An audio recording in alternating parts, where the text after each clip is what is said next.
किसी गांव में एक खंडर हवेली थी जिसमें जाने से लोग डरते थे क्योंकि इस हवेली में जो रात के वक्त जाता वो कभी वापस न आता। ऐसे ही वक्त गुजर रहा था। इस खंडर हवेली में शहर से एक टीचर रहने आता है जिसका गांव में तबादला हुआ था।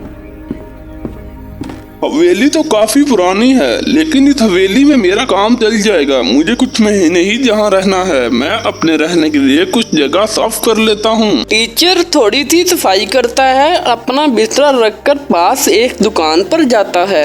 अरे भाई साहब, थोड़ा सा राशन दे दो, इसमें जो कुछ लिखा है सब तोल दो। टीचर, आप भूत हवेली में रहने आए हो, ये जगह रहने के काबिल नहीं। इससे बेहतर है आप कहीं और चले जाओ, वरना बेमौत मारे जाओगे। ये सब बेयकीनी का नतीजा है। गांव वाले आज भी भूत प्रेत पर यकीन रखते हैं, साइंस इस पर बिल्कुल यकीन नहीं रखती। खैर छोड़िए, आप मुझे सामान दे दें।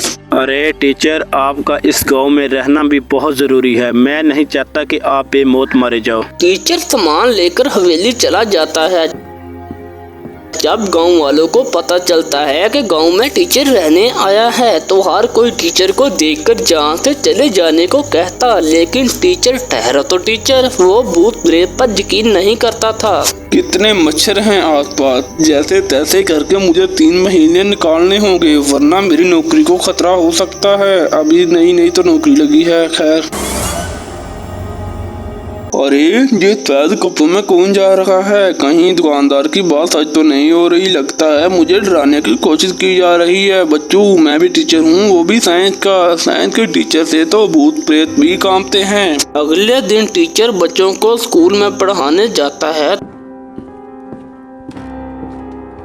तो रास्ते में एक बूढ़ी औरत मिलती है और टीचर को कहती है, अरे बेटा, इस हवेली में रहने आए हो ना, जिसमें बहुत प्रेत का साया है।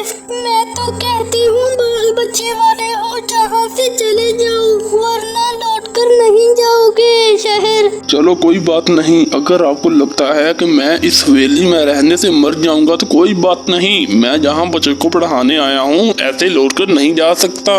टीचर को लोगों की बातें सुनकर अफसोस होता है। आज के वक्त भी लोग भूत प्रेत पर यकीन रखते हैं। अब टीचर चांद की तरफ देखकर बातें कर रहा होता है, तभी अचानक उसे किसी के आने की आहट महसूस होती है।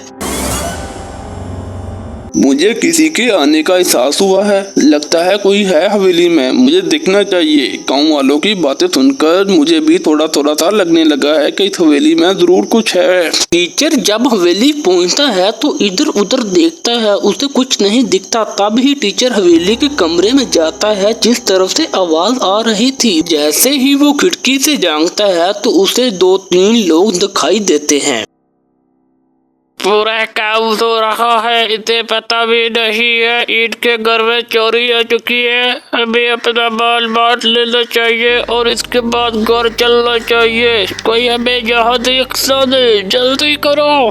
हाँ, अपना अपना हिस्सा बांटते हैं और जहाँ से निकलते हैं इससे पहले कोई हमें देख ले। इतना कहने के बाद दोनों चोर आपस में अपना हिस्सा बांट लेते हैं और बाकी जेवरात को जमीन में गाड़ देते हैं, लेकिन ये सब मंजर टीचर भी देख रहा होता है। अरे मेरी दादी और बीवी दोनों के जेवरात चोरी हो गए हैं। हमारे गांव में ये चोरियां कब बंद होंगी?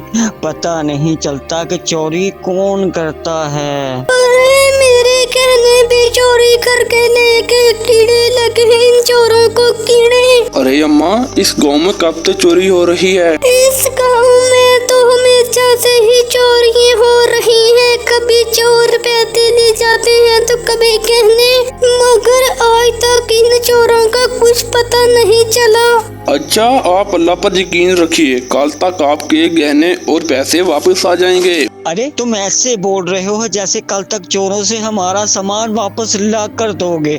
आज तक हमारे गांव में चोरियां होती आ रही हैं, कभी कुछ वापस नहीं आया। ये सब कहने की बातें हैं। अब टीचर तो वहाँ से चला जाता है। अगली सुबह जब गांव वाले उठते हैं तो इनके पैसे, गहने और जेवरात इनके घरों के बाहर पड़े होते हैं। ये देखकर सब लोग हैरान और परेशान हो जाते हैं। फिर इनको टीचर की बात याद आती है। वो टीचर के पास जाकर सारा मुआवजा बताते हैं, लेकिन अब वो टीचर को अपना जादूगर मानने लगे। मैंने तो कहा था अल्लाह पर भरोसा रखो, सब ठीक हो जाए। उधर जब चोर अपना पैसा लेने आते हैं तो इनको अपने गहने और पैसा नहीं मिलता। अरे यही तो रख कर गए थे, हमारा पैसा और गहने कौन ले गया?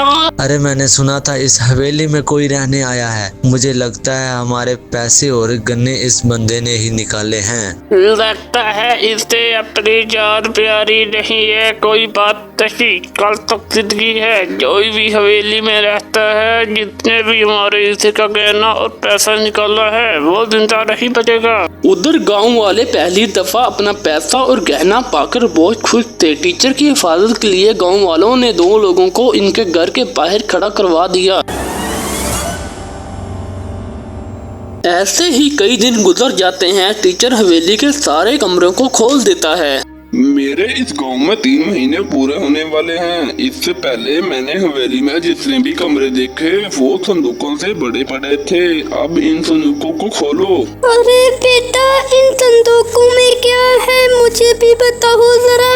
इन संदूकों में गहने और जेवर हैं जो अब तक आप लोगों के चोरी हो चुके हैं। टीचर इतना कहने के बाद सब संदूकों को गांव वालों के सामने खोलता है, जिसमें गहने और पैसे पड़े होते हैं। टीचर इनको सारा कुछ वापस कर देता है।